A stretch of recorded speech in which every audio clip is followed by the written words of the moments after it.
Lumos, Oparts, Philosopher's Stone, Poltergeist, Doppelgangers. Alam niyo ba na napakaraming kababalaghan na nangyayari sa mundo na hindi may paliwanag ng pangkaraniwang kaalaman? Ako si Miyabi Ito, second-year student lang sa Saco High School at member ako ng Supernatural Studies Club. Sa ngayon, abala ako sa isang napakahalagang research tungkol sa halik. Sa Supernatural Studies Club namin, meron kami mga member na nagpapalit ng pagkatao kapag naghahalikan sila. Sa ngayon, ang misyon ko ay may paliwanag ang napakalaking misteryo na ito.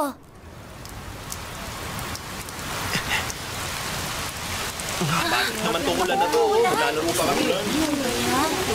Uwi na lang ako. Saan na lang tayo niyan? Pili ka. Sa ganyan nga yun. Ano, game kayo? Opo, tara! Ang iingay.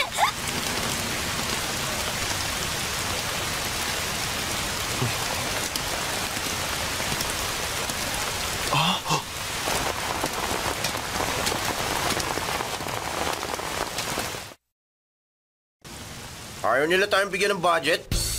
Oo, pondo yun na magagamit sana natin para sa mga activities ng club. Ilang beses na ako nakiusap sa presidente ng student council, pero lagi niya iniiba ang usapan. Napakamanhid talaga. Pinaghintay lang niya ako, nakakainis! Ah, siya ba? Ano ka mo? Walang pondo, kailangan ba talaga natin yung sa club? Oo nga. Mukha namang magagawa pa rin natin ang lahat ng gusto natin basta nandyan lang tong si Yamada. Teka nga, ano mga akala niyo sa akin, robot? Ewan ko sa inyo. Hindi niyo talaga naiintindihan ang ibig ko sabihin. Kung may pondo tayo, pwede natin ayusin ang kwarto ito para mabukan tuloy na club room! Okay naman sa akin yung ayos nito ngayon, ah. Oo nga, mas simple, mas maganda. Yun ay dahil mga burara at walang kwenta lalaki kayo! Ay, nako! Ang akala ko pa naman magagawa ko na itong ideal na club room. Ano? Ideal na club room? Oo! Yung kumpleto sa tools at materials para sa mga research. Yung may teapot at sofa. Tapos, pwede rin tayong bumili ng maayos sa TV. Tama ka. Mukhang maganda nga yan, ah. Oo nga, mas magiging komportable nga tayo nun. Tama! Pero, kung hindi na tayo bibigyan ng budget, hanggang pangarap na lang yan. Sandali. Kasama ba ang microwave oven dyan? Ano ka mo? Tinatanong kita kung pwede na ba tayong bumili ng microwave oven? Ha? Microwave oven? Oo, kasi kung meron tayong microwave oven, hindi na ako mapipilitang kumain ng malamig at matigas na sandwich at rice meals. Meron na tayong initan! Iba ka talaga. Ang taas ng energy mo basta pagkain ipaglalaban mo. Siguro pwede tayong mag-research tungkol sa plasma. Makakatulong ang microwave doon. Sige, paeg na ako. Ako na kukuha ng budget. Doon sa manhid na presidenteng yun. Tara na, Yamura! Bakit naman pati ako? Hindi ba student council officer ka? Bakapan mo ako. Ay, alam mo sa tingin ko, hindi na siguro to kailangan gawin eh. Hoy, President! Makinig ka! Loko ka! Bakit ayaw mo bigyan ng budget ang Supernatural Studies Club? Ha? Aba, nakakagulat. May bisita yata ako ngayon. Oo! Hindi mo ba narinig ang mga sinabi ko? Nasaan ang budget namin? Anak ng... Kung gano'n, talaga palang desidido kung hindi ka bibigyan ng budget, ha? Teka, sino ka nga pala? Ano? Excuse me, President. Siya nga palang notorious na si Yamada. Ano? Kasama ko siya sa mga activities ng Supernatural Studies Club ngayon. Ah, tama. Oo, tama nga. Oh, huwag niyo sabihin na kalimutan niyo na ang tungkol sa kanya. Ano bang nangyayari? Hindi naman yata siya nakikinig sa atin eh. Alam mo, kakaiba ang pagmamahal niya sa mga kababaihan. At sa totoo lang, wala siyang pakialam sa mga lalaki. Teka, anong ibig sabihin nun? Malamang, nung pumunta dito si Miyabi, walang katapusang pambobola muna ang ginawa niya bago siya humindi. Ano? Paano naman naging student council president ang isang tulad niyan? Yung mga dating officer ang pumipili nang papalit sa kanila dito sa student council. Ah, ganun ba? Sige, gets ko na. Hoy! President! Kung sinasabi mo na hindi mo na maalala ang pangalan ko, wala akong magagawa. Kailangan ko ipaalala yun sa'yo sa alam kong paraan. Nanginginig na to sa takot. Oh, sige. Ha? Tatandaan ko na yun. Oo! Tama! Dapat lang! Siya nga pala Suzuki. Hindi Suzuki! Yamada nga eh! Bakit ka nandito? May kailangan ka ba sa akin? Nakakainis siya! Magbabayad ang lokong yun sa ginawa niyang to! Sinabi ko na sa'yo, di ba? Mabuti pa, sumuko na lang tayo at tanggapin ang lahat. Hindi. Hindi pwede. May naisip na akong plano. Ano ba sa tingin mo ang ginagawa mo? Ako si Miyamura, tapos si Urara si Yamada. Si Yamada si Urara. Tapos ako naman si Miyabe. Ano ba talagang binabalak mong gawin, ha? Hindi pa ba obvious? Bakit kapag tawaran ako ngayon sa lalaking yon gamit ang katawang ito? Magandang ideya yan para kay Yamada. Anong sinabi mo? Pero wala rin naman nangyari nung ako nakipag-usap. Tumahimik ka! Hindi maiintindihan ng isang babae kung paano tumitibok ang puso ng isang lalaki. Tayo na, Miyamura! Excuse me po! Good afternoon! Ako si Urara Shiraishi ng Supernatural Studies Club. Ayun din ako! Ako si Miyabe Ito! Narito kami para makipag-usap tungkol sa budget ng namin, sir! Ano ito? Teka, akala ko pa naman kung sino na. Yun pala. Ikaw na naman, Yamada. Naku, hindi ha! Nagkakamali po kayo! Anong sinabi mo? Kanina mo pa alam na nakipagpalit ako ng katawan? Oo, sa madaling salita, ganun na nga. Hindi ba, Miyamura? Natuklasan mo rin yung tungkol sa akin. Mga teorya pa lang yun kanina. Pero nakumpirma ko na rin yun ngayon. Ibig kong sabihin, iba ang amoy nyo. Hindi kayo amoy babae. Hindi nyo kayang lokohin ang pang-amoy ko. Pero at least medyo kinakausap na rin niya tayo ng maayos ngayon. Baliwala sa kanya kahit na mga lalaki tayo basta babaeng panlabas sa anyo natin. Siya nga pala. Bakit kayo nandito? May kailangan ba kayo? Nandito nga kami para makapag-negotiate tungkol sa budget! Ganun ba? Sige, bibigyan ko kayo ng budget. Huh? Pero, yun ay kung tutulungan niyo ako na masolusyonan ang problema ng student council sa isang bagay. Ang tagal naman nila. Ano na kayang ginagawa nila? Hindi ka ba naku-curious, ha? Hindi naman. Isa sa ipinag-aalala namin, ang tungkol sa top student ng Suzaku High School na si Shiraishi Urara dahil wala na raw siyang balak na pumasok sa kolehiyo. At kawalan yun para sa buong school natin. Posible na marami siyang inaalala sa bahay nila. Alam niyo, maski ang mga guardian niya, gusto na magkolehiyo siya. Kung ganon, ibig sabihin siya pala mismong ayaw mag-college. Ganun ba yun? Ganun na nga. Kaya nga, gusto kong imbestigahan niyo kung bakit ayaw niyang tumapak sa kolehiyo at hikayatin niyo na rin siyang magkolehiyo. Teka! Ikaw ang student council president. Bakit hindi ikaw ang kumbinsi sa kanya? Sa tingin ko, mas pakikinggan niya ang isang katulad mo. Okay lang naman sa akin na kausapin siya eh. Pero may mga pagkakataon na hindi ko na hawak ang sitwasyon. Ano? Hindi mo hawak? Oo, dahil mas magagawa mo yon. Base na rin sa relasyon ninyo. Bilang kapalit, gagamitin ko ang kapangyarihan ko para magkaroon kayo ng budget. Ano, payag ba kayo sa proposal ko? Oo. O hindi? Ayoko. Ano? Matalino kang tao, hindi ba? Sayang naman! Feeling ko kasi, hindi ko na talaga kailangan pumasok sa college. Kaya ko na namang mag-aral mag-isa eh. Wala na pag-asa. Huwag kang padalos-talos. Kapag tumanggi ka, paano na ang budget natin? Pasensya na. Sorry kung nadamay pa kayo sa akin.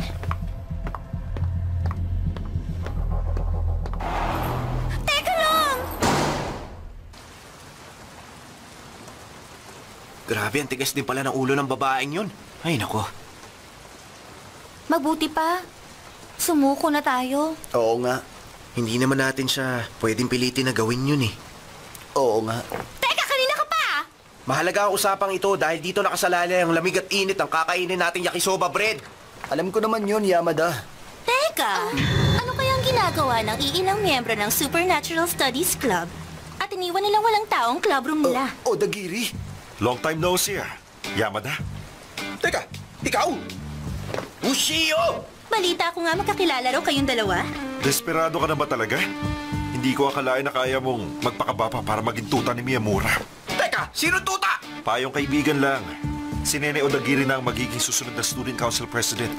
Hindi si Miyamura. Kaya sige lang, magpakasaya lang kayo sa walang kwenta niyong club activities hanggat meron pa kayong pagkakataon. Tayo na, Usio. Okay. Ano ba problema nilang dalawa? Yamada, kilala mo si Ushio Igarashi? Oo, medyo. Sino naman si Nene Odagiri? Vice President siya ng Student Council, di ba? Bakit ka na siya kumakasta? Sabihin mo na. Sige na, ano ba? Siya ang makakalaban ko sa pagka-presidente ng Student Council sa susunod na term. Makakalaban mo? Ang akala ko ba ang mga nakaupo ang pipili ng papalit sa kanila? Oo. Kung mapipilit natin na mag-college si Urara Shiraishi, tapos na ang mission ko. Pero kung hindi, sadyang napakaliit ng posibilidad na maging presidente pa ako. Ano sinabi mo? Kung ganun pala, Totoo yan.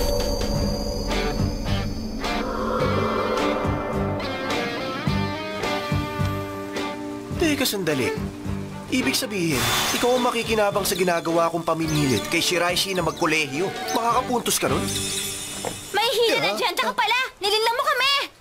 Ganun na nga yun, pero parang hindi rin naman ganun yun. Ano ba kasi talaga? Gusto kong pumasok sa kolehiyo si Shiraishi bilang parte ng pagtupad ko sa misyon ng Student Council at bilang isa ring kaibigan sa Supernatural Studies Club. May malasakit din pala tong si Miyamura. Saka para makuha mo na rin ang microwave oven mo. Microwave? Pag nagkataon, matutupad na rin ang pangarap ng bawat isa sa atin. Hindi. Hindi pa rin ako sang-ayon.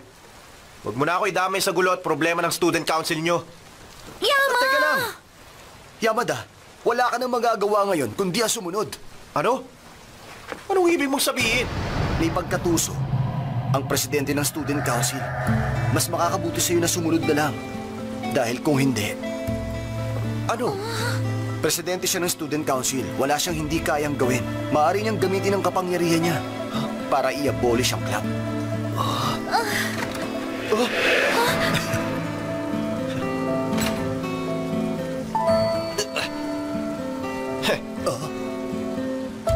O sige. Kung ganun ang gusto niyang laro, makikipaglaro tayo sa kanya. Kaya umanda sila!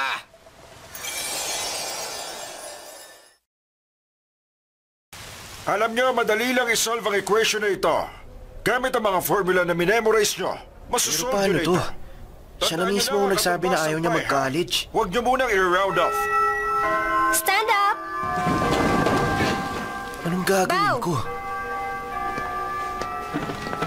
Yamada, pwede ba kitang makausap sandali? Yamada, gusto ko sanang magpalit tayo ng katawan.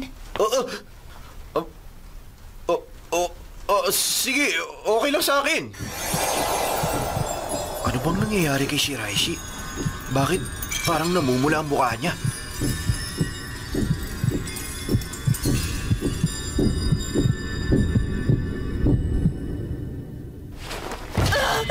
Teka, tinamaan ba ng trangkaso si Shiraishi? Ay, kaya pala kakaibang kinikilos niya eh. Napansin ko lang to nung magkapalit na kami ng katawan. Naku, napakataas na lagdat mo, ha? Ang sabi niya kasi sa akin kanina, may aasikasuhin lang siya tapos bigla na lang siyang nawala sa paningin ko. Grabe, naisahan niya ako, Runa. Sige. Ako nang bahalang mag-alaga sa'yo, ha? Pwede ba? Ano ba yan mo ako? Teka, ano ba yung ginagawa mo? Ang mabuti pa siguro, madali mo na lang ang pagbalik sa katawan mo. Hindi, malabo yun. Mas okay nga to eh. Kasi kapag may sakit ako, may dahilan ako para hindi pumasok sa school. Grabe, tataya mo pati buhay mo makapag-absent ka lang. Kung gano'n, tatabihan kitang matulog para hindi ka ginawin. Buisit ka! Tigilan mo na nga ako! Ang pinagtataka ko lang, bakit pumasok pa rin sa school si Urara kahit masama ng pakiramdam niya? Oo nga, bakit nga kaya? Ang ibig mo bang sabihin, hindi mo pa rin nagigets ang lahat? Obvious naman eh, kaya siya pumasok sa school para makipagpalit ng katawan sa akin at makapag-aral pa rin siya. Kaya pala, kung ako yun, hindi ko yun may isip na gawin kahit kailan. Ganun talaga si Urara. Baka naman, gusto niyo rin akong alalahanin at alagaan. Mabuti pa, umuwi ka na. Walang tao sa bahay namin tuwing tanghali. Hindi sa bahay mo, Yamada. Pagkakataon na natin. Parang pangkaraniwan lang ang bahay nila. Seryoso ba kayo? Papasok kayo nang walang paalam? Pag may nakasalubong tayo, magpapanggap lang ako na boyfriend mo, ha? Ako naman, ang mabait na classmate mo. Actually, okay lang. Sasabihin ko na lang na maaga ako umuwi kasi may sakit ako. Ayan, bukas na. Let's go! Mga lokong to, ha? Hindi pala kayo nakikinig sa akin? Narito na po ako. Para namang walang tao dito eh. Oo nga, parang walang tao, ah. Parang pangkaraniwang bahay lang ito, ano? Ito palang kwarto niya.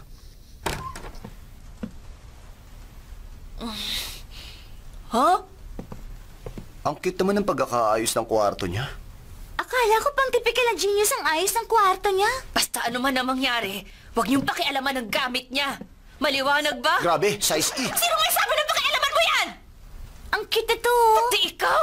Akin na yan! Oh. Ang cute nga. Hindi natin pwedeng baliwalain kahit na maliit na detalye. Magsilayas na nga kayo dito! Ako na bahala! Ay!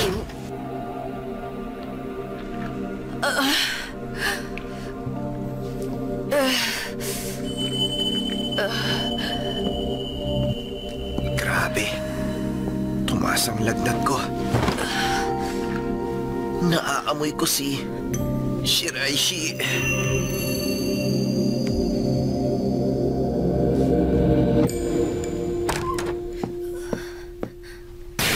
Gising, Yamada.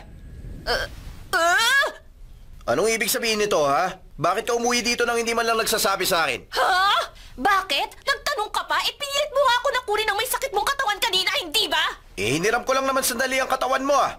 Kasi may kailangan ako ipasa kay teacher. Pero dapat sinabi mo na sa akin yan nung umpisa pa lang. Di ba, ang sabi ko, hintayin mo lang ako sandali? Alin doon ang sandali? Kung sandali lang pala, edi sana ginamit mo na lang ang sarili mong katawan kanina, di ba? Kung ginawa ko yun, edi nalaman ng teacher natin na may sakit ako. Oh, at kapag nalaman niya yon, siguradong pauuwiin ka niya. Tama na nga yan. Magpalit na tayo ng katawan. Okay lang kaya silang dalawa? Mukhang galit na galit si Urara eh. Grabe, hindi ako makapaniwala. Sa kagustuhan mo mag-aral, pati yun nagawa mo. Ganun ba talaga kahalaga sa'yo ang pag-aaral, Urara? Kung ganun yung kahalaga sa'yo, dapat ituloy mo na yan hanggang sa college. Ganito kasi yon. Huh? Wala na akong ibang pwedeng gawin kundi mag-aral. Kahit na nasa school ako o nasa bahay. Mag-isa lang din naman ako eh. Oh?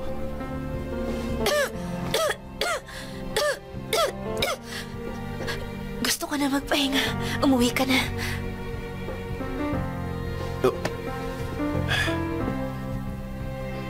Sorry kung pumunta ako dito nang hindi nagpapaalam.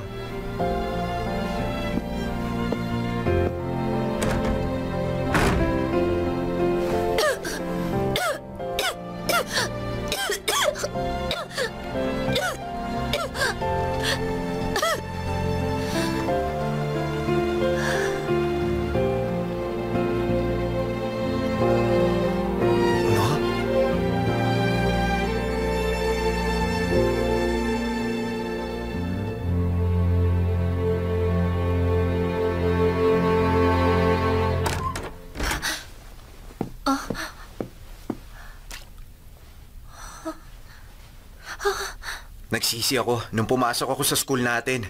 Akala ko boring na lugar yun. Pero nito mga nagdaang araw, alam mo, natuklasan ko na nakakatuwa pala ron. Ganon din kaya ang pakiramdam sa college. O sige, magpahinga ka na.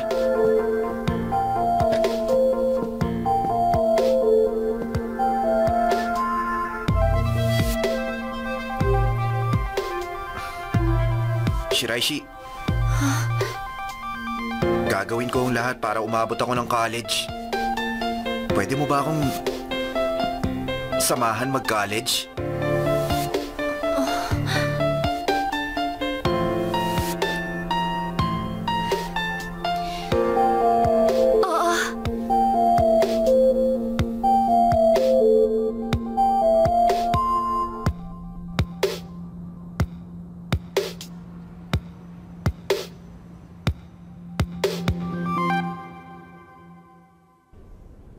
Sinasabi mo ba na balak nang mag-college ni Urara? Oo. Grabe, ang galing naman. Oo nga, Toranosuke. Dagdag pogi points yun sa'yo. Pero, paano naman? Sikretong malupit. Ayan na! Huh? Ano nangyari? Siguro dahil hindi mo tinanggal yung wrapper niyan. In-overcook mo kasi. Sintigasan ng bato. Teka, si Yamada, nasan siya? Kung kailan natin nakuha ang pinakaasam niya, wala naman siya. Ang yakisoba, friend ko! Ha? Teka! Sandali, kukuha ko ng May sakit ka pala eh! Dapat hindi ka muna pumasok sa school! Ito talaga Yamada! Ang katawan! Mapapahama ka sa ginagawa